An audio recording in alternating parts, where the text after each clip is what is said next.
Hi, welcome to another video.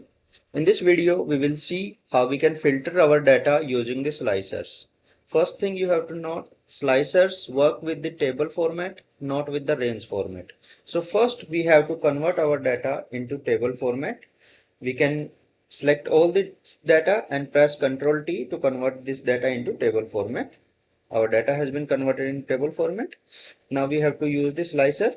Go to the Insert tab and click the slicer. You can choose any of the field to use as slicer. One or multiple fields can be choose. So I'll choose these two fields, let's say city and gender, and click OK. Our slicers has been created. We can arrange the slicers like this and use them. If I have to select the male, I can select it, and then somewhere from this I can select it. So our data has been filtered accordingly. To remove the slicers, you can click here. Your slicers has been removed. You can do some formatting to the slicers as well.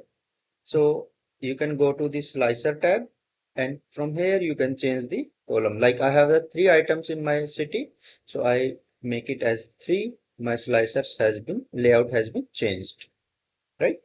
So in this way you can do the formatting. Like here I have the 2 items, so I can choose 2, and my slicers has been changed, right? Slicers can be used along with the pivot table as well. So you can use the slicers to do your data filtration. Generally, it will help you when you are working with the large number of data.